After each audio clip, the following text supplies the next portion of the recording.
नमस्कार, मी समृद्धी जाधव. स्वागत आहे तुमचं टॉप न्यूज मराठीमध्ये. आपण बघतोय संतोष देशमुख हत्या प्रकरणाला आज तब्बल 68 दिवस उलटलेले आहेत. या 68 दिवसांमध्ये अनेक वेगवेगळ्या घटना घडलेल्या आहेत, ज्या सुरेश धसांनी या सगळ्या प्रकरणामध्ये आवाज उठवला होता, जे प्रकरण लावून धरलं होतं. त्याच सुरेश धसांनी काल चक्क ज्या धनंजय मुंडेंवरती ते इतके दिवस आरोप करत होते, त्यांची भेट घेतली. त्यांच्या भेटीनंतर संपूर्ण या प्रकरणाला एक राजकीय वळण मिळालेलं पाहायला मिळतंय. त्यामुळेच या सगळ्या प्रकरणामध्ये नवीन नवीन चेहऱ्यांची एंट्री होताना पाहायला मिळते. या सगळ्या प्रकरणामध्ये आता धनंजय मुंडे यांच्यावरती ज्या टीका टिप्पण्या होत आहेत, राजीनाम्याची मागणी होतीये, या सगळ्यामध्ये आता स्वतः त्यांच्या पहिल्या पत्नी अर्थात करुणा मुंडे सुद्धा या सगळ्या लढ्यामध्ये सामील झालेल्या आहेत. करुणा मुंडे या सुद्धा आता धनंजय देशमुख संतोष देशमुख हत्या प्रकरणामध्ये खरं तर न्याय मागण्यासाठी पुढे आलेल्या पाहायला मिळतात. या सगळ्याच विषयांवर बोलण्यासाठी म्हणजे अगदीच त्यांची जी काही कोर्ट केस होती तिथपासून ते आता संतोष देशमुख हत्या प्रकरण असेल इथपर्यंत सगळ्याच विषयांवर बोलण्यासाठी आज टॉप न्यूज मराठीशी जोडल्या गेलेल्या आहेत स्वतः करुणा धनंजय मुंडे. ताई, तुमचं खूप स्वागत आहे टॉप न्यूज मराठीमध्ये. धन्यवाद. त्याचबरोबर या लाईव्ह मध्ये माझ्या बरोबर माझा सहकारी राजरत्न जोंधळे सुद्धा आहे. आज ताईंकडून आपण वेगवेगळ्या मुद्द्यांवरती खरं तर चर्चा करणार आहोत. थेट आपण मुद्द्याकडेच वळूयात. ताई, आपण बघतोय की 2 दिवसांपूर्वी स्वतः सुरेश धस यांनी धनंजय मुंडे यांची भेट घेतली. जवळपास 4.5 तास या दोघांमध्ये ही सगळी भेट चालली होती आणि त्यानंतर कुठेतरी सुरेश धसांवरचा विश्वास कमी झाल्याचं पाहायला मिळतं. त्यांच्यावर वेगवेगळ्या टीका टिप्पण्या होतात. तुम्हाला या सगळ्यामध्ये काय वाटतंय? असं वाटते की जसे तुम्ही बघा, हे जे मुद्दा आहे पूर्ण महाराष्ट्रामध्ये पेटलेला मुद्दा होता आणि जात-पात न बघता, पक्षपात न बघता सगळे एकत्र येऊन हे मुद्देवरती लढण्यासाठी तयार होते. तो मला असं वाटते की कुठे ना कुठे दिशाभूल करण्याच्या हे मोठे राजकारणी लोकांचे प्रयत्न सुरू झालेला आहे. दिशाभूल कोण करतंय असं वाटतंय पण ताई? जे सत्ताधारी पक्ष आहे, जे राष्ट्रवादी आहे. म्हणजे या सगळ्यात सुरेश धस हे खरं तर त्यांना तुम्ही आधीच खरं तर असं स्टेटमेंट दिलेलं आहे की ते केवळ प्रकृतीची विचारपूस करण्यासाठी गेले होते. तुम्ही अजूनही 2 दिवस या घटनेला उलटलेले आहेत. 2 दिवसात कदाचित मला तुमच्याकडे असं आणखी वाटते काही की माहिती प्रकृतीची आली असेल. विचारपूस जसं की त्यांचं स्टेटमेंट आहे की विचारपूस करण्यासाठी गेलेलो होतो. पण जसे की इतकी लांब जे त्यांची मीटिंग चालू होती आणि त्यानंतर हे सगळी गोष्ट जी मीडियावरती आली, तो कुठे ना कुठे मला असं वाटतं दिशाभूल करण्याचा प्रयत्न केलेला आहे. तो मीडियावरती कुठून आली हे सगळी गोष्ट? ताई, तुम्हाला असं म्हणायचं का की कुठेतरी सुरेश धसांना मॅनेज करण्याचा प्रयत्न होतोय असं तुम्हाला म्हणायचं? हां, 100% मॅनेज करण्याचा प्रयत्न सुरू आहे आणि कुठे ना कुठेतरी हे लोकांना असं वाटतंय, की कुठे ना कुठे जरी दिशाभूल झाली, तो एक आज 4-5 दिवस अगोदर तुम्ही बघू शकता, जितेंद्र वाड भाऊ आणि सुरेश धस भाऊ दोघांमध्ये वाद पेटला. आज मीडिया त्याच्यावरती फोकस करत आहे. तर आपल्याला जे आहे माझं एकच म्हणणं आहे, की आज इतकी निर्घृणपणे हत्या झालेली आहे. आणखीन खूप हत्या झालेली आहे. खूप काही खंडणीचे प्रकार झालेले आहे. तुम्हाला सगळ्यांना माहिती आहे. माझी गाडीमध्ये पण रिव्हॉल्वर ठेवली गेली होती. खूप काही घाणेरडा पद्धत चालू आहे बीडमध्ये आणि सगळ्यांचे मोठं काम जे चालू आहे, तुम्हाला मी बोलते, आज ज्याच्यावरती दुर्लक्ष आहे, ते मृत्यू तर एक बार झाली, पण जे दर दिवशी युवकांना जो गुंडा प्रवृत्ती घडण्याचा जे प्रोग्राम चालू आहे, आज जे 8-10 जे तुम्ही बघताय 9 लोक जे त्याच्यामध्ये जेलमध्ये आहे, ते सगळे खूप युवा आहे. खूप युवा आहे आणि तुम्ही बघू शकता आत्तापर्यंत जे लोक आलेले आहे, धनंजय मुंडेचे सगळे कार्यकर्ता कमरमध्ये रिव्हॉल्वर घालून फिरताय. कुठे चाललंय हे बीड आणि कसं काय राजकारण करताय लोक? त्याच्यासाठी आज मी त्यांची पत्नी आहे. त्यांच्या मोठ्या नावाचा आम्हाला फायदाच आहे.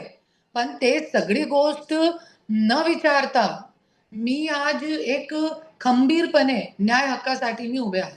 कार्यकर्ते आहेत ते कमरेला बंदूक घेऊन फिरतायत. हा या कार्यकर्त्यांना बंदूक कोण प्रोव्हाइड करतं? गुन्हेगारीला प्रोत्साहन कोण देतं? तुमचा आरोप कोणावरती आहे? ऑब्विसली धनंजय मुंडे. मंत्री कोण आहे? कोणाच्या हातामध्ये पॉवर आहे? आज रिव्हॉल्व्हरचा लायसन्स भेटणं क्या साधी सोपी गोष्ट आहे क्या? तो मंत्रीचे जोरावरही हे सगळं काम चालू आहे आणि मी स्वतः बघितलेलं आहे घरामध्ये. त्याच्यासाठी मी आज अन्यायाविरुद्ध उभे आहे. अगोदर माझे मुलंबाळ खूप लहान होते. माझी आईची हत्या झालेली आहे. खूप काही माझ्यासोबत पण झालेलं आहे. जाणण्याकरता मी पण गप्प होती. पण आज देवाने मला कुठेतरी न्याय करण्याची संधी दिलेली आहे आणि आज जे इतकी निर्घृण हत्या झालेली आहे, मला तो असं वाटते की माझ्या पण हे हर्ष होणार होता. पण कुठेतरी आज जे चालू झालेलं आहे, संतेश देशमुख हत्या प्रकरण जे झाला, त्याच्यामध्ये आज हे लोकांची खूप मतलब खूप डाऊनफॉलमध्ये गेलेले आहे. हे गुंडे लोक आहे जे ते. ताई तुम्ही असं म्हणालात, की मी घरात सुद्धा ही सगळी प्रकरणं पाहिलेली आहेत. तुम्ही हं. तब्बल 27 वर्ष धनंजय मुंडेंबरोबर संसार केलेला आहे. तुम्ही हां. त्यांच्या पहिल्या पत्नी आहात. हं. याआधी तुम्हाला वाल्मिक कराडवरती तुम्ही खरं तर खूप आरोप सुद्धा केलेले आहेत. या सगळ्या प्रकरणात तुमच्या आधीच्या आयुष्यात जेव्हा तुम्ही एकत्र राहत होतात, तेव्हा कधी तुम्हाला वाल्मिक कराडशी संबंधित असा कुठला एखादी घटना आठवते का? किंवा असा काही प्रसंग झालेला आठवतोय का? खूप काही आठवते ताई मला. ज्यावेळी मी प्रेग्नंट होती, माझे जे हसबँड आहे ते 3 महिने आले नाही होते. तो मी त्यांना शोधण्यासाठी परलीमध्ये जाणार होती. तो औरंगाबाद पोहोचल्यानंतर त्यांनी मला रस्त्यामध्ये थांबला अ, आणि माझ्यासोबत प्रेग्नंट होती मी. 7 महिना चालू होता माझा. आणि तुम्ही बघू शकता खूप उलटी ये सब मेरी तबीयत बहुत खराब थी उस टाइम. तरी पण त्यांनी माझ्यासोबत मारहाण केली. मला सांगितलं, की "तू परत जा, परत जा." असं माझ्यासोबत केला. तो मी परत गेली क्योंकि माझी जी हालत आहे 6 महिना प्रेग्नंट होते तुम्ही समजू शकता. आणि याच्या आता आता 8-9 महिने अगोदरची गोष्ट आहे. वाल्मिक कराडने मला कलेक्टर ऑफिसमध्ये मारहाण केली होती. तरी पण वेळोवेळी मी कंप्लेंट दिलेली आहे. असं नाही की मी कंप्लेंट केली नाही. मी लढली नाही असं पण नाहीये. पत्रकार परिषद पण घेतली आहे. पण कोणीही हे राजकारणी लोकांना इतका माज आलेला आहे, इतका माज आलेला आहे, की हे लोकांना आज काहीही पडी नाहीये लोकांची. लोकांचे मुद्द्याची आज एक मंत्रीची बायकोची ये व्यथा आहे. तो नॉर्मल साधी-सुधी महिलांची काय अवस्था असू शकते?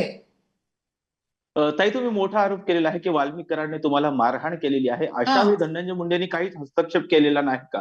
तुम्ही हं. त्यांच्या पहिल्या पत्नी होतात. हां.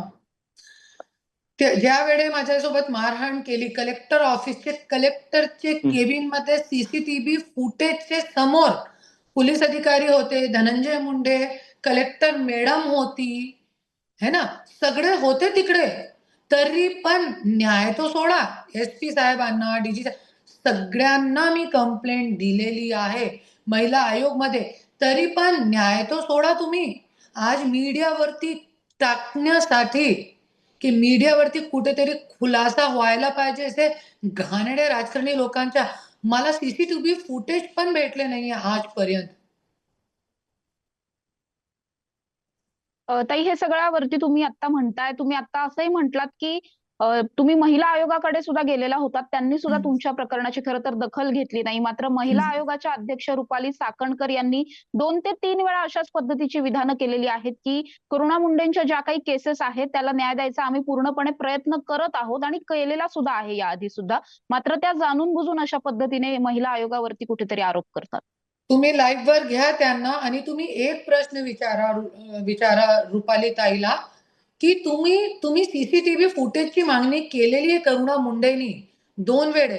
जे कलेक्टर ऑफिसमध्ये मारहाण झाली आहे. ज्यावेळी मी प्रेग्नंट होती, तिथे जंगल होता. तिथे कोणी फुटेज नाही होता, कॅमेरे नाही होते. त्याची मागणी मी कुठे करू शकत नाही. आणि त्यावेळी पण मी पोलिस स्टेशनवरती थांबली होती. तरी पण मला काय न्याय भेटला नाही. आणि ते सोडा ते खूप पुरानी बात आहे. पण आता मी रुपाली ताईला 2 वेळे कंप्लेंट दिलेली, मला फक्त तुम्ही सीसीटीव्ही फुटेज द्या. तो कुठे दिले त्यांनी? तुम्ही विचारा त्यांना, की कुठे दिले तुम्ही? सीसीटीव्ही फुटेज कुठे आहे? करुणा मुंडे सोबत जे मारहाण कलेक्टर ऑफिसमध्ये झालेली आहे, त्या टाईमच्या पर्टिक्युलर ते टाईमच्या मला ते सीसीटीव्ही फुटेज पाहिजे कलेक्टर ऑफिसच्या. ताई, आपण बघतोय की तुम्ही मागे धनंजय मुंडेंच्या विरोधात पुरावे घेऊन थेटपणे जे आहे ते परळीमध्ये येत होता, तेव्हा तुमच्या गाडीमध्ये पिस्तूल ठेवल्याचा आरोप सुद्धा तुम्ही केलेला होता. या प्रकरणाचा तपास कुठपर्यंत आलेला आहे? आणि या प्रकरणामध्ये बोलताना तृप्ती देसाई यांनी सुद्धा मोठा खुलासा केलेला होता की एका पुरुषाने महिलेच्या वेशामध्ये येऊन तुमच्या गाडीमध्ये पिस्तूल ठेवला असा आरोप सुद्धा तृप्ती देसाई यांनी केलेला होता. या प्रकरणामध्ये तपास कुठपर्यंत आलेला आहे आणि या प्रकरणामध्ये तुमची बाजू सध्याची काय आहे? ये सरकार की तरफ से, सिस्टम की तरफ से कुठे पण नाहीये याची तपास. आणि ज्या व्यक्तीने माझ्या गाडीमध्ये रिव्हॉल्वर ठेवली होती, तुम्हाला माहिती आहे सुरेश धस भाऊनी क्लिअर सांगितलेलं आहे की ते पोलीस अधिकारी भास्कर आणि भास्कर केंद्रे आणि सचिन सानप केंद्रेच्या ते होते. हा, आणि त्यांचे माझ्याकडे खूप काही और पुरावे आलेले आहेत इनके घाणेरडे कृत्यचे. ते सगळे मी कोर्टमध्ये पण देणार आहे. आणि जे लढा चालू आहे फक्त कोर्टमध्ये चालू आहे. थोडी वेळ लागेल, पण 100% 1001% आपल्याला न्याय मिळणार आहे, 100%. असं म्हणताय की तुमचा कोर्टामध्ये लढा खरं तर चालू आहे. मात्र हा, आपण बघतोय की काहीसा लढा तुम्ही जिंकला असं आपण म्हणू शकतो. कारण तुम्हीच पहिल्या पत्नी आहात असं सांगण्यात सुद्धा आलं आता थेटपणे कोर्टाकडून. त्याचबरोबर आता आपण बघतोय की हे सगळं जेव्हा प्रकरण चालू आहे, तुम्हाला थोडंसं यश मिळालंय, त्यामुळे कुठेतरी आता आधार वाटतोय का या प्रकरणाचा? आणि पुढचा नेमका हा लढा कसा असणार आहे तुमचा? 100% खूप मोठा आधार मिळाला आहे, पोटगी पण मिळाली आहे. आणि हे आपला दुसरा जे होता खटला, जे आपण कोर्टामध्ये टाकला होता आणि दुसरी वेळे कोर्टामधून मला विजय मिळाली आहे. तो न्यायालयाचा मी खूप खूप आभार मानते याच्यामध्ये. आणि खूप खूप धन्यवाद मानते. ताई, जसं आपण पाहिलं की थोड्या वेळापूर्वी आपण ज्याविषयी चर्चा करत होतो, तृप्ती देसाई यांचा विषय मांडलेला होता. हं. कुठेतरी तृप्ती देसाईंनी व्हिडिओ शेअर केल्याच्या नंतर कुठेतरी या प्रकरणाची दखल घेतली गेली असं तुम्हाला वाटतं का? आणि या प्रकरणामध्ये तुम्हाला म्हणजे एक शिक्षा सुद्धा भोगावी लागलेली होती. तुम्ही अनेक महिने जे आहे ते तुरुंगामध्ये काढले होतात. त्याचं कुठं कुठं तुम्हाला खेद वाटतो का किंवा वाईट वाटते का? मतलब मतलब आपण पाहिलं की तृप्ती देसाईंनी सांगितलं होतं की तुमच्या गाडीमध्ये एका पुरुषाने महिलेच्या वेशामध्ये येऊन पिस्तूल ठेवलेलं होतं, असा एक हां. व्हिडिओ त्यांनी शेअर केलेला होता. या प्रकरणामध्ये तुमची चूक नसताना तुम्हाला कुठेतरी तुरुंगामध्ये जावं लागलेलं आहे, याचा खेद वाटतोय का, वाईट वाटतंय का? खूप खेद वाटतोय. तुम्हाला माहिती आहे आज पण हे 2 वर्ष झाले या गोष्टीला. तुम्हाला माहिती आहे 45 दिवस मला येरवडासारखे जेलमध्ये ठेवला गेलेला आहे आणि 16 दिवस बीडसारखे जेलमध्ये भोगलेले आहे मी. काहीही न करता, काही चूक न करता. आणि मी अशी महिला होती, जे लसूण प्याज सुद्धा खाणं ते पाप समजत होती. अशी मी महिला होती. आज जरी रात्री 2 वाजता माझे डोळे उघडतात, त्यावेळेस पण माझे डोळ्यामध्ये एक सिक्रेट क्रिएट होत आहे, माहिती आहे तुम्हाला? आणि ते गोष्टी जरी आठवण आली, तो एक लिक्विड एक सिक्रेशन क्रिएट होत आहे माझ्या डोक्यामध्ये. खूप दुःखच्या. मतलब मी सांगू शकत नाही, की मला कसं वाटतंय. मी शब्दामध्ये सांगू शकत नाही. एक स्त्रीला जरी तुम्ही काय चूक न करता, तुम्ही जरी येरवडसारखे जेलमध्ये तुम्ही 45 दिवस ठेवताय. अरे कुठे चाललाय महाराष्ट्र? त्याच्यासाठी मी काही लढते. तुम त्याच्यासाठी मी लढते आज. क्योंकि मी ज्या दिवशी मला जेलमध्ये टाकला गेला होता, त्या दिवशी करुणा धनंजय मुंडे मर गई थी. माझा निधन झाला होता त्या दिवशी. आता फक्त हे जिंदा लाश आहे, जे लढत आहे.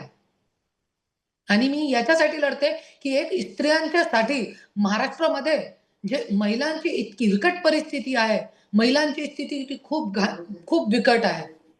महिलांना न्याय भेटत नाही. फक्त लेक लाडकी योजना, बेटी बचाओ बेटी पढाओ फक्त बोलण्यासाठी आहे. पण महिलांची खूप बिकट परिस्थिती आहे. ते महिलांना दाखवण्यासाठी महिलांना कुठेतरी एक हिंमत मिळाली पाहिजे, हे दाखवण्यासाठी आणि महिलांना प्रेरणासाठी मी लढत आहे. ताई, तुम्ही असं म्हणताय की महिलांना प्रेरणा देण्यासाठी तुम्ही खरं तर या लढ्यामध्ये उतरलेला आहात. हं, तुम्ही हं. लढत आहात. तुमच्या लढ्याला थोडंसं यश सुद्धा आलं कारण तुम्हीच पहिल्या पत्नी आहात असं कोर्टाने सुद्धा हं, जाहीर हं. केलं. हं. मात्र या सगळ्यानंतर तुमची जी मुलं आहेत, तुमचा जो मुलगा आहे, त्याने स्वतः तुमच्या विरोधातलं एक स्टेटमेंट केलं. एक आई म्हणून या सगळ्याकडे बघताना कसं वाटतंय? तुमची मुलं आज धनंजय मुंडेंच्या बाजूने बोलतात, मात्र तुमच्या बाजूने ते उभं राहायला तयार नाहीयेत. माझे मुला-मुली जे आहे, हे देवता समान आहे. आज जरी कोणी दूसरा मुलगा-मुलगी होते ना, तो आज उनके बाप का क्या हर्ष किया होता वो बोल नहीं सकते. सांगू शकत नाही. काय हर्ष केला होता धनंजय मुंडेच्या.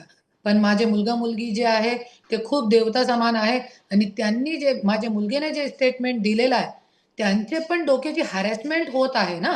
आज गेले 3 वर्ष आम्ही नवरा-बायकोचं भांडण चालू आहे. पण ते भांडण संपू शकत नाही. आज 2 वेळे ते लोकांनी आईला, स्वतःची आईला जेलमध्ये बघितलेलं आहे. आज दर दिवशी वाल्मिकरांनी मारहाण केली. आज 1 वर्ष 2 वर्ष अगोदर ज्यावेळी मी मुंबईमध्ये होती, आता मी बीडमध्ये राहिली आहे. माझी गाडी फोडली. दर दिवशी पोलीस आमच्या घराच्या बाहेर उभे राहिली होती. कधी मला घेऊन जाणारे पोलीस स्टेशनमध्ये न विचारता कधी घेऊन जाणारे, अशी दहशतमध्ये आम्ही जीवन काढत होते.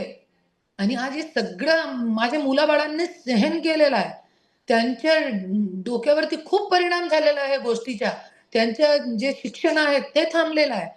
त्यांचं हॅरेसमेंट, त्यांचं खच्चीकरण चालू आहे आणि ये जो सत्ता आहे, अजित पवार दादा, अजित दादा और धनंजय मुंडे ऐसे नैतिकता की बात कर रहे हैं आज. अजित दादा बोलते धनंजय मुंडे मध्ये जरी नैतिकता असेल तो त्यांचा निर्णय की राजीनामा देणार की नाही देणार. अरे हे व्यक्तीकडून तुम्ही नैतिकतेचा तुम्ही प्रश्न पण करू शकत नाही. त्याच्यामध्ये नैतिकता आहे. स्वतःची बायकोला जेलमध्ये टाकताय, मुलाबाळांचं खच्चीकरण करताय. आज माझा मुलगा 21 वर्षाचा आहे. मला काय वाईट नाही वाटला. त्यांनी माझ्याबद्दल स्टेटमेंट दिला. त्यांना वाटतंय कुठेतरी हे झगडा संपवाय. आज त्यांच्यावरती पण प्रेशर आहे ना. सगळ्यांना प्रेशरमध्ये ताई ठेवतायत. तुम्ही बोला. ताई तुम्ही असं म्हणालात की आता कुठेतरी अजित पवार असं म्हणतायत की धनंजय मुंडेंच्या राजीनाम्याचा निर्णय धनंजय मुंडेंनी घ्यावा. तुम्हाला असं वाटतं का की राष्ट्रवादी एकसंध असती, राष्ट्रवादी एकच असते आणि राष्ट्रवादी काँग्रेस पक्षाचे अध्यक्ष शरद पवार असते, तर त्यांनी या प्रकरणामध्ये धनंजय मुंडेंचा राजीनामा घेतला असता का, असं वाटतंय का तुम्हाला? मला तो नाही वाटत आहे क्योंकि क्या ज्या वेळेस सत्तामध्ये असते ना हे लोक, बघा मी तुम्हाला एक सांगू इच्छितोय की चोर चोर मोसेरे भाई. ज्यावेळी आपल्या पक्षामध्ये आहे त्यावेळी होऊ पण शकतात की राजीनामा घेतला असता. क्योंकि शरद पवारजी, सुप्रियाताई थोडी खूप मतलब असं नाहीये. ज्यावेळी माझी बहिणीने पण केस केला होता, मला आतूनची गोष्ट माहीत आहे की सुप्रियाताईंनी, शरद पवार साहेबांनी आणि ज्यावेळी माझी गोष्ट आली होती, त्यावेळी पण त्यांनी राजीनामा मागितला होता. तो बहुतेक होऊ शकता है की जरी राष्ट्रवादी एक होती तो शरद पवार साहेब इनका इस्तीफा ले लेते. ताई, तुम्ही असं म्हणताय की राष्ट्रवादी कदाचित एक असती तर शरद पवारांनी राजीनामा घेतलाही असता कदाचित. हं, एकीकडे आता आपल्याला अजितदादा मात्र या सगळ्यामध्ये राजीनामा घेताना पाहायला मिळत नाहीये. मात्र हं. याच राजीनाम्याच्या मागणीसाठी आता तुम्ही थेट मुख्यमंत्र्यांपर्यंत जाणार आहात. तुम्ही असंही जाहीर केलं होतं की मुख्यमंत्र्यांकडे तुम्ही वेळ मागितलेली आहे आणि काही पुरावे घेऊन तुम्ही जाणार आहात. तर नेमकं तुम्हाला वेळ मिळाली आहे का आणि नेमके कुठले कुठले पुरावे घेऊन तुम्ही जाणार आहात? वेळ आतापासून तो मिळाली नाहीये. वेळ आतापासून मिळाली नाहीये आणि पुरावे मी घेऊन जाणार आहे. माझी आई माझे लग्न पासून जे माझी आईचं निधन झालेलं आहे, माझी बहिणीसोबत जे अ, अ, अत्याचार केलेला आहे आणि जे आहे धनंजय मुंडेचं जे कॅरेक्टर आहे आणि याचे पुढे जे आज माझ्यासोबत कलेक्टर ऑफिसमध्ये मारहाण केलेली आहे, आणखीन खूप काही आहे. जे सगळे पुरावे मी घेऊन जाणार आहे त्यांच्याकडे. पण जरी न्याय मिळाला तो, नाही तो सगळे पुरावे असंच हे लोक घेऊन कुठेतरी टाकणार, काय करणार त्याच्यामध्ये. आणि तुम्हाला माहिती आहे की ज्यावेळी मला पोलीस जेलमध्ये टाकलं गेला होता परलीमध्ये, त्यावेळेस 40 पोलीस लोक माझे घर येऊन सगळा माझा लॅपटॉप, आयपॅड, माझी USB सगळी पुराव्याची, सगळे माझ्याकडे व्हिडिओ हे ते सगळे होते. सगळे घेऊन गेले अ, होते हे लोक. ताई मला एक सांगा, आता हा वांद्रे फॅमिली कोर्टाने जो आहे तो धनंजय मुंडेंची पहिली पत्नी म्हणून तुम्हाला दर्जा दिलेला आहे. हा अशा वेळी तुम्ही धनंजय मुंडेंच्या राजीनाम्याची मागणी का करताय? त्यांची आमदारकी रद्द व्हावी ही मागणी का करताय? बघा, माझ्यासाठी तो खूप मोठा अ, हे आहे की मी इतके मोठे घराण्याची सून आहे, इतके मोठे एक मिनिस्टरची बायको आहे. माझ्यासाठी खूप अभिमानास्पद गोष्ट आहे. ठीक आहे. पण जे तुम्हाला महाभारत आठवते? अर्जुन हं. पण लढत नाही शकला होता. पण कृष्णजीने त्यावेळेस काय सांगितलं त्यांना? की ये सगळे जे आहेत, ये मरे हुए हैं, तू शस्त्र उठा. तो अन्याय के विरुद्ध कभी-कभी भले का सामने वाला अपना हो, क्योंकि जे अन्याय हा संतोष देशमुख भाऊवरती झालेला आहे, कुठे ना कुठे माझी आईसोबत पण तेच झालेलं आहे. आणि तुम्हाला माहिती आहे, हे फक्त इतकाही नाहीये भाऊ.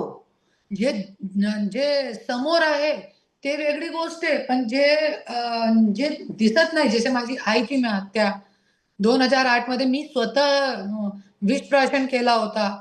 आणि जे माझ्यासोबत परलीमध्ये माझा बॉडीगार्ड होता, त्यांना पण जेलमध्ये टाकलं होतं हे लोकांनी. बाहेर आल्यानंतर त्यांची ब्रेन हेमरेजतून मृत्यू झाली. 15 दिवस त्यांना अंघोळसाठी पाणी नाही दिला होता, माहिती आहे तुम्हाला? ब्रेन हेमरेजने मृत्यू झाली त्यांची. हे सगळी गोष्ट जी आहे, ते कुठेपर्यंत बघणार मी? आणि आज पण माझे मुलं, मंत्रीची बायको आहे, मंत्रीचे मुलं-बाळं आहे, तरी पण आमच्यावरती अन्याय अत्याचार चालू आहे. मंत्रीचा मुलगा असताना माझे मुलगेकडे आज रोजगार नाहीये. एक गाडी सुद्धा माझ्या मुलग्याच्या नावावरती नाहीये. आज 21 साल का बच्चा, माझा मुलगा 21 सालचा वर्षाचा, त्यांच्याकडे रोजगार नाही. तुम्ही बघू शकता माझ्या डोक्याची काय अवस्था आहे. आज 21 वर्षाचा, भले ही 10,000 रुपये की नौकरी हो बच्चे के पास, 10,000 रुपये महिन्याची नोकरी असू द्या, पण कुठेतरी आपला मुलगा बिझी राहायला पाहिजे ना. प्रत्येकाची हेच होतीये. और मी त्यांना सांगते, तर माझा नवरा त्यांना बोलताय की नाही, तू मंत्रीचा मुलगा आहे, तू छोटा लहान काम करू शकत नाही, हे करू शकत नाही, ते करू शकत नाही. त्याची दिशाभूल करता, माझ्या मुलगीची दिशाभूल करताय त्या. तो आमच्यासाठी काय उपयोग आहे, मंत्री आहे की नाही आहे? आणि असे घाणेरडे लोक नको पाहिजे मंत्रिपदावर. ताई, ताई बीड तुम्ही असं न्यायालयानं म्हटलात धनंजय की मुंडेंना आज कारणे दाखवा खरं तर या नोटीस बजावलेली आहे. हं. बीड प्रकरणामध्ये धनंजय मुंडेंना जर आपण पाहिलं तर बीड हां. न्यायालयाने धनंजय मुंडेंना कारणे दाखवा नोटीस बजावलेली आहे. तुम्ही अशी बरं. याचिका दाखल केली होती की त्यांनी त्यामध्ये तुमच्या संपत्तीचा उल्लेख केलेला नाही निवडणूक आयोगाच्या शपथपत्रामध्ये. संपत्ती नाही, माझे मुला-मुलीचं नाव दाखवलेलं आहे. पण हं, आईचं नाव, हे 2 हं, मुला-मुली आहे. हं, आतापासून कुठे नाही होते. अचानक हं, 2 मुला-मुलींचं नाव टाकला. पण त्यांची आई कोण आहे? त्या हं, नाव टाकलं नाहीये. माझी प्रॉपर्टी नाही टाकली. आणि त्याच्यामध्ये जे आमचे कोर्ट केस चालू आहे, त्याचं पूर्ण विवरण दिलेलं नाहीये. पूर्ण हं, खोटं एफिडेव्हिट दिलेलं आहे. आणि ज्यावेळी मी छाननीच्या दिवशी मी ऑब्जेक्शन घेतला होता. हं. माझा ऑब्जेक्शन निवडणूक आयोग अधिकारीने ऐसे फेकून दिला होता. ताई, मला याच प्रश्नावरती यायचं आहे. इथं माझ्याकडं तुम्ही जे निवडणूक आयोगाकडं जे शपथपत्र दाखल केले होतं, त्यामध्ये फक्त तुम्ही तुमचं नाव लिहिलेलं आहे. त्यामध्ये सुद्धा तुम्ही तुमच्या मुलांची नावं लिहिलेली नाहीत. धनंजय मुंडेंचं सुद्धा शपथपत्र आहे. त्यामध्ये त्यांनी त्यांच्या 5 मुलांचा उल्लेख केलेला आहे. तुम्ही हां. त्यामध्ये तुमच्या मुलांची नावं का लिहिलेली नाहीत? किंवा पती म्हणून धनंजय मुंडेंचा उल्लेख यामध्ये का केलेला नाही? तुमच्या निवडणूक आयोगाच्या शपथपत्रात? माझे? हं. नाही, माझे निवडणूक आयोग के शपथ में नवरे नाव बिना, बच्चों के नाम के बिना कैसे शपथ पत्र ये फॉर्म भरेगा? है मेरे फॉर्म में। तर तुमच्या याच्यामध्ये फक्त तुमचं नाव लिहिलेलं आहे, त्यामध्ये तुम्ही नाही नाही मुलांची नावं जे आहेत नाही त्यामध्ये नाही निरंक असं दिसतंय. नाही नाही नाही मुला मुलींचे माझ्याकडे हे नाव जे आहे आहे. तुमचं, हं. यामध्ये जे आहे याच्यामध्ये निरंक असं लिहिलेलं आहे. फक्त तुमचं नाव या शपथपत्रामध्ये दिसतंय. यामध्ये खाली जो तक्ता आहे त्यामध्ये निरंक असं लिहिलेलं आहे. म्हणजे तुम्ही उल्लेख केलेला नाही त्या शपथपत्रामध्ये तुमच्या. कुठलं आहे ते? ते जे कुठलं? तुम्ही दिलेलं आहे नियम 4 जो तुम्ही दिलेला होता. ते तुम्ही नाही, माझे ज्यावेळेस मुला-मुलींचे फॉर्म नाव आहे. माझे मुलं-मुलींचे नाव आहे आणि त्यांची जे पॉलिसीज आहे, तो पण आहे. त्यांचे बँक अकाउंट आहे. त्यांची एफ-डी टाकली आहे मी. FD okay. आहे त्यांच्या अकाउंटमध्ये. ते सगळं मी टाकलेली आहे. मी तुम्हाला पाठवू शकते ओरिजिनल कॉपी.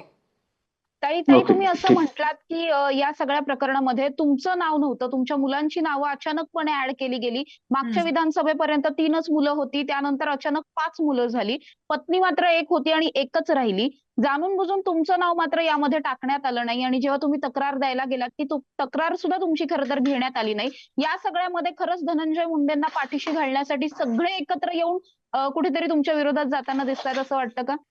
हां, 100% सगळे माझे विरोधात होते. सगळे पक्ष माझे विरोधात होते. सगळे एकजुटीने आणि वाल्मिक कराड पण होता तिकडे. हे खूप ते गोष्ट एकदम फ्रंटमध्ये बसला होता आणि माझ्या अनुमोदक पण उचलून गेले होते हे लोक. आणि वाल्मिक कराड असा पेर खुर्चीवरती ठेवून असा बसला होता आणि गुंडागर्दी करत होता तिकडे पण. तुम्ही बघू शकता तिकडचे पण सीसीटीव्ही फुटेज काढा तुम्ही. ते आपण पाहतो की या प्रकरणाच्या आधी ज्यावेळेस तुम्हाला आता पत्नीचा दर्जा दिलेला आहे न्यायालयाने, त्यानंतर माध्यमं तुमची दखल घेत आहेत आणि पाहतोय की आपण तुम्ही माध्यमांवरती सुद्धा दिसताय. याआधी तुमची माध्यमं दखल घेत नव्हती. त्याचं तुम्हाला कुठं दुःख होतं का? तुम्ही सातत्याने Facebookच्या माध्यमातून आवाज खूप, उठवत होतात. खूप, परंतु खूप दुःख आहे. तुम्हाला माहिती आहे, खूप दुःख आहे इस बात का, की एक महिलाला कुठे पण न्याय मिळत नाही आणि माझी तो सोडा. पण खूप काही महाराष्ट्रामध्ये अशी महिला आहे ज्यांच्यावरती खूप अन्याय, खूप अत्याचार चालू आहे. पण पोलीस, सिस्टम, प्रशासन कोणीही ते महिला लोकांची बाजू घेत नाही. महिला आयोग, सिस्टम सगळं फक्त बोलण्यासाठी आहे. त्याच्यात खूप मला दुःख आहे, खूप दुःख आहे. ताई आपण बघतोय की या सगळ्याच प्रकरणामध्ये अगदी 2-3 दिवसांपूर्वी व्हॅलेंटाईन्स डे होऊन गेला. हं. व्हॅलेंटाईन्स डेच्या दिवशी तृप्ती देसाईंनी ज्यांनी तुमचं प्रकरण सुद्धा लावून धरलं होतं, सामाजिक कार्यकर्ते आहेत. त्यांनी हं. एक पोस्ट शेअर केली होती, जी खरं तर धनंजय मुंडेंसाठी लिहिलेली होती. ती तुम्ही तुमच्याही पेजवरती नंतर शेअर केली. या सगळ्या प्रकरणामध्ये आता पत्नी म्हणून दर्जा तर मिळालेला आहे, मात्र पती आपल्या जवळ नाहीये. हे या सगळ्याकडे नेमकं कसं पाहताय? आणि तृप्ती देसाई यांनी त्या पोस्टमध्ये जे काही म्हटलं होतं, की एखाद्या मंत्र्याच्या पत्नीवरती आज ही वेळ आहे, की त्यांना तुरुंगात जावं लागतंय, दारोदारी न्याय मागत फिरावं लागतंय. भावना कशा वाटतात या नेमक्या? हे जे पत्र तुम्ही वाचलं असेल तृप्ती देसाईंनी लिहिलेलं. हां, वाचला मी. तृप्तीताई देसाई का खूप खूप मनापासून आभार पण मानते मी आणि त्यांनी खूप चांगला पोस्ट टाकली आणि मला अभिमान वाटला. जरी नवरा सोबत नाही असेल, पण लोक आज आपल्याला त्यांची पहिली पत्नी आज Googleवरती जरी तुम्ही सर्च केला धनंजय मुंडे फर्स्ट वाईफ, तर त्याच्यावरती पण ते माझं नाव येतात. त्या माझ्यासाठी खूप मोठी गोष्ट आहे आणि माझ्यासाठी माझा लढा पण हेच होता. आज माझा लढाई पैसे-कौडीचा नाही होता. माझा लढा हेच होता, की मला कुठे ना ज्या माझा टेग आहे, फर्स्ट पत्नी, पहिली पत्नी, पहिली बायकोचा मला टेग मार्क पाहिजे होता, ते मला मिळाला. ताई आता यापुढची तुमची लढाई कशी असणार आहे धनंजय मुंडे प्रकरणामध्ये? पूर्ण पूर्ण न्यायालयीन लढाई लढणार आहे मी. क्योंकि सिस्टममध्ये जे शासन प्रशासन आहे, त्याच्यामध्ये तर तुम्ही बघू शकता की न्याय भेटणार नाही. न्याय फक्त एक स्वप्न राहिलेलं आहे. न्याय कोणालाही मिळत नाही. पण हां, न्यायालयीन लढाई जी आहे, मला न्याय देवता आणि न्यायालयावरती खूप विश्वास आहे आणि माझ्याकडे चांगले-चांगले वकील पण आहे. ईश्वरची कृपा आहे. ईश्वरचा मी खूप खूप आभार मानते याच्यासाठी, की न्यायालयाकडून मला न्याय भेटत त्याच्यासाठी माझं आज जे मनोबल आहे, वाढत चाललंय. ताई, तुम्ही सांगितलं की तुम्ही मुख्यमंत्र्यांची लवकरच भेट घेणार आहात, काही पुरावे सुद्धा देणार आहात धनंजय मुंडेंच्या विरोधातले.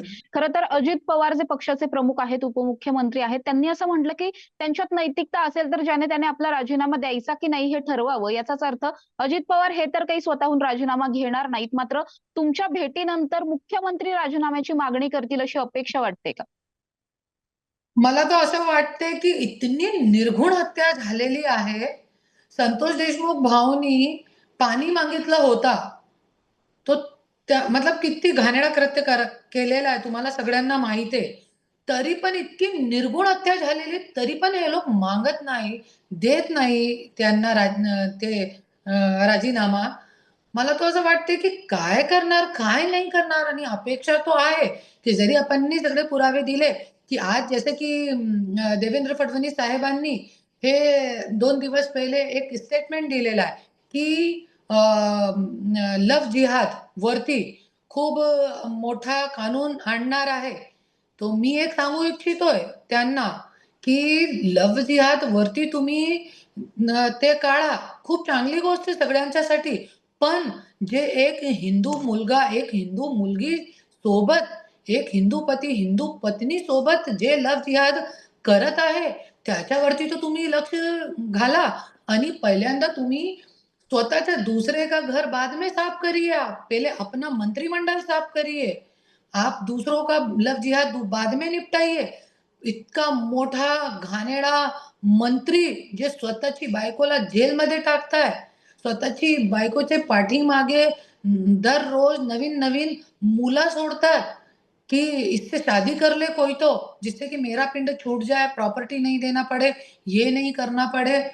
कोर्ट में कहीं ना कहीं मेरे को बुरा साबित करके ये हर चीज से बच जाए, ऐसी सब चीजें करता है. ऐसे व्यक्ति को आपने मंत्रिमंडल में रखा है. पहले आप ये करिए. इतना सब सबूत देने के बाद मला अपेक्षित आहे की 100% देवेंद्र फडणवीस साहेब मागणार इस्तीफा. धन्यवाद ताई, तुम्ही आमच्या बरोबर या लाईव्हच्या माध्यमातून जोडल्या गेला होतात. जसं करुणाताईंनी सांगितलं त्या पद्धतीने त्यांनी अतिशय गंभीर असे आरोप आता धनंजय मुंडे यांच्यावर केलेले आहेत. या आरोपांचे सगळेच पुरावे घेऊन खरं तर त्या मुख्यमंत्र्यांना लवकरच भेटणार आहेत आणि त्यांना अशी अपेक्षा सुद्धा आहे की त्यांच्या भेटीनंतर तरी किमान धनंजय मुंडे यांचा राजीनामा मागितला जाईल. त्यामुळे खरंच धनंजय मुंडे यांचा राजीनामा मुख्यमंत्र्यांकडून मागितला जातो का किंवा नैतिकता म्हणून धनंजय मुंडे स्वतःहून राजीनामा देतात का, हे सगळंच पाहणं या सगळ्या प्रकरणामध्ये अतिशय महत्वाचं असणार आहे. या प्रकरणातल्या ज्या काही अपडेट असतील त्या टॉप न्यूज मराठीच्या माध्यमातून आम्ही तुमच्यापर्यंत पोहोचवणार आहोत. तोपर्यंत इथेच थांबूया. तुम्ही पाहत राहा टॉप न्यूज मराठी, आपला महाराष्ट्र, आपली बातमी.